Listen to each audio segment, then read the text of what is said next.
Half hearted love. Hello दोस्तों, half hearted love channel में आपका स्वागत है। ये कहानी शुरू होने से पहले जल्दी से हमारे चैनल को सब्सक्राइब करके बेल आइकॉन दबा दीजिए, क्योंकि हम आएंगे हर बार एक नए लव स्टोरी के साथ।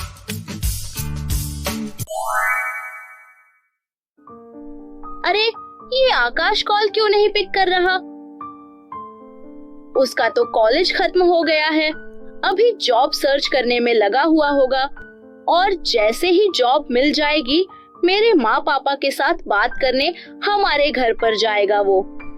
वाह, सच अ नाइस पर्सन। नहीं, मैं उसे और डिस्टर्ब नहीं करूंगी, वो फ्री होकर मुझे जरूर कॉल करेगा। अब मुझे क्या टेंशन है? डार्लिंग, पढ़ाई तो खत्म हो गई, जॉब वॉब ढूंढना अभी नहीं करूंगा। मैं 1 साल तो फुल मस्ती में टाइम बिताऊंगा, फिर सोचूंगा लाइफ में क्या करना है।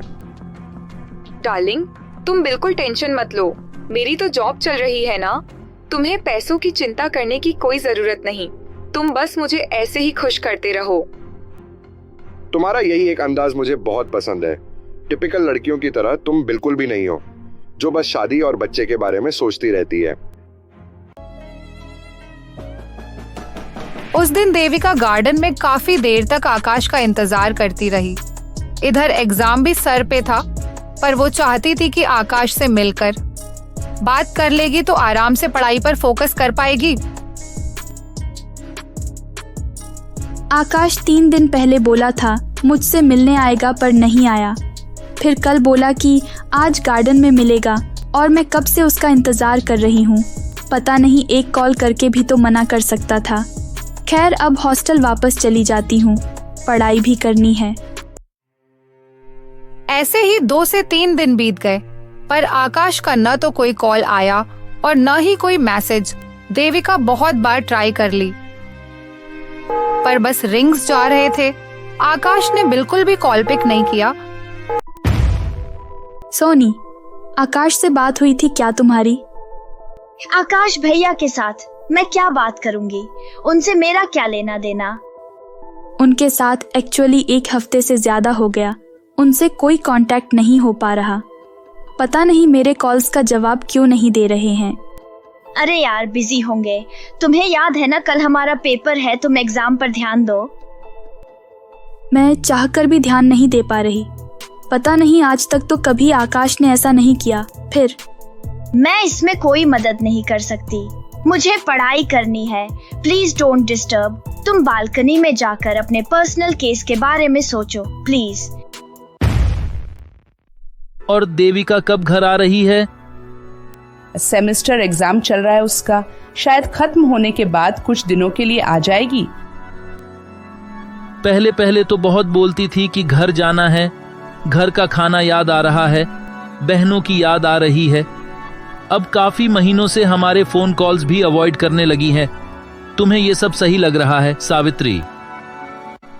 इसमें डाउट क्या करना, शुरू हॉस्टल में किसका मन लगता है। धीरे धीरे सब एडजस्ट हो जाते हैं, और वैसे भी बस 1 साल ही तो बचा है उसका, उसके बाद तो वो वापस आ ही जाएगी, है ना? मेरी बहन वसुधा भी मेरे साथ ऐसे ही बात करना कम कर दी थी। मैंने भी ठीक ऐसे ही सोचा था कि पढ़ाई में बिजी हो गई होगी, पर नहीं, असल में बात कुछ और थी। तुम बेटी को समझाते रहना सावित्री, अगर वो गलती से भी किसी से प्यार करती होगी तो मैं उसकी शक्ल तक नहीं देखूंगा। अरे आप भी ना, देविका वसुधा जैसा क्यों करेगी? मेरी तो रोज बात होती है उसके साथ, बस पढ़ाई में उलझी हुई है और कुछ नहीं। देविका को तो बहुत बार समझा चुकी हूँ। अब उसके पापा को भी डाउट होने लगा है, क्या वो सच में उस आकाश के साथ? हे भगवान, मेरी बेटी की रक्षा करना, बहुत भोली है वो। इधर देविका बहुत परेशान हो गई थी। पढ़ाई में बिल्कुल मन नहीं था उसका।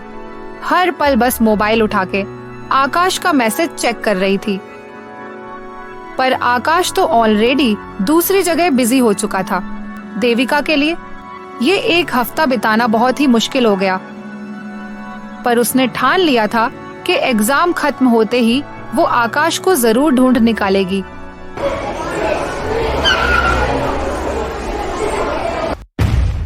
देविका, आज का पेपर कैसा रहा तुम्हारा? कुछ खास नहीं रहा है। थैंक गॉड एग्जाम खत्म हो गया। मुझे अब आकाश से मिलना चाहिए। पता नहीं किस हालत में होगा वो। काफी दिनों से कोई कांटेक्ट नहीं हुआ उसके साथ। मुझे तो लगता है वो जरूर किसी प्रॉब्लम में फंस गया होगा। So sorry for that. Actually मैंने भी अपने बॉयफ्रेंड से पूछा था कि आकाश से बात हुई या नहीं। उसने भी यही बोला कि आकाश फोन पिक नहीं कर रहा। ठीक है, मैं उसके घर के एड्रेस पर जा रही हूँ। शायद वो वहाँ पर मिल जाए। सोनी, क्या तुम चलोगी मेरे साथ? अरे एग्जाम के चक्कर में मैं इतने दिनों से ढंग से सोई भी नहीं हूँ। आज मुझे सोना है यार, मैं नहीं आ सकती। चलती हूँ, बाय।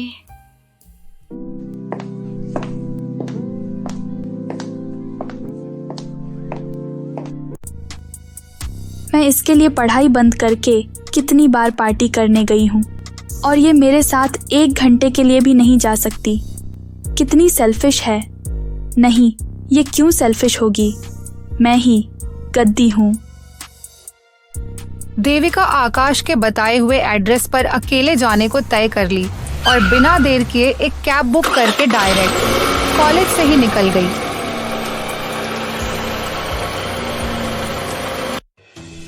मैडम। हम पहुंच गए क्या?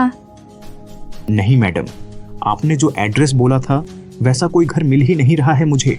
मैं पिछले आधे घंटे से यहीं पर गोल गोल चक्कर काट रहा हूँ। आप गलत एड्रेस बोल रही हैं मुझे। गलत एड्रेस? पर ये कैसे हो सकता है? यह एड्रेस तो मेरे पास। मैडम, बहुत टाइम वेस्ट हो चुका है मेरा। अब आपको वापस चलना है या फिर इसी एड्रेस को ढूंढना है? नहीं भैया, वापस ही चलते हैं। मुझे कॉलेज के पास ड्रॉप कर दीजिए। देविका कॉलेज वापस जाकर सीनियर बैच के किसी को ढूंढ के आकाश के बारे में पूछना चाहती थी। नहीं तो वो एटलीस्ट क्लर्क से पता करेगी कि आकाश का सही एड्रेस क्या है। पता नहीं सीनियर कोई मिलेगा भी या नहीं। कॉलेज खत्म होने के बाद तो उनके बैच वाले आना ही बंद कर दिए हैं।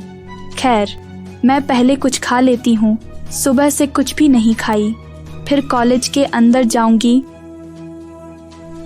लंच करने के लिए।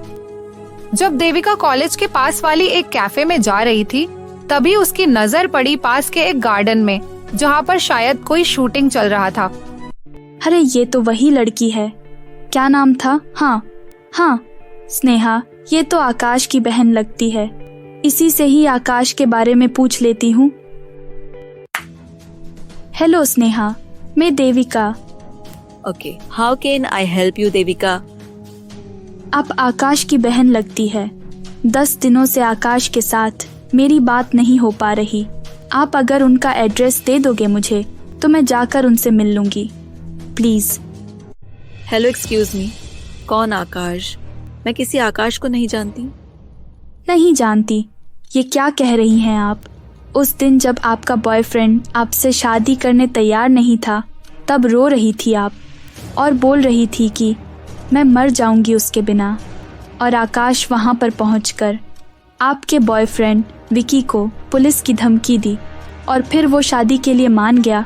फिर आप झूठ क्यों बोल रही हैं? झूठ है? मेरा बॉयफ्रेंड विकी? कौन है वो? तो तुम जरूर उस शूट के बारे में बोल रही हो। शूट? हाँ, मैं एक प्रोफेशनल आर्टिस्ट हूँ। मुझे शॉर्ट मूवीज के लिए ऑफर आते रहते हैं। और हाँ, कोई आया था आकाश नाम का, जो मुझे पैसे देकर बस 10 मिनट के लिए शॉर्ट मूवी बनाने का ऑफर दिया। फिर नेक्स्ट डे एक लड़की आई थी। क्या नाम था उसका? हाँ, सोनी। उसने मुझे स्क्रिप्ट भेजा था। मैं तो बस प्रैक्टिस कर रही थी वहां पर। फिर पता नहीं क्या हुआ, बाद में कांटेक्ट भी नहीं किया। वो दोनों खामोखा मेरा टाइम वेस्ट कर चले गए। वो सब स्क्रिप्टेड था क्या? हाँ, ऑफकोर्स मैं तुमसे झूठ क्यों बोलूंगी? ये देखो, यहाँ पर भी तो शूट ही चल रहा है। Oh my God.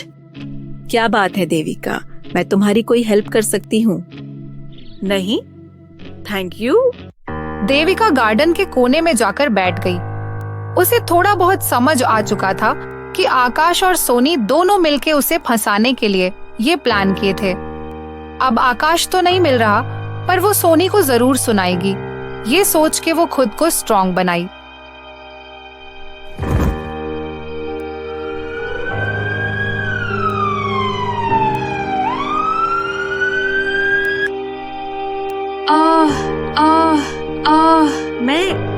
हॉस्पिटल में? क्या हुआ है मुझे? थोड़ा ध्यान रखा करो अपना। आसपास के लोग तुम्हें गार्डन से उठा के नहीं लाते तो तुम वहीं पर पड़ी रहती। प्रेगनेंसी को थोड़ा सीरियसली लो। प्रेगनेंसी? इसके आगे क्या होने वाला है जानने के लिए हमारा अगला एपिसोड देखना ना भूले।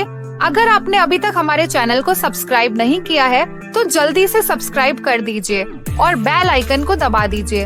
अरे इस वीडियो को लाइक, शेयर, कमेंट करना ना भूले। जल्दी ही मिलेंगे अगले एपिसोड के साथ। नमस्ते।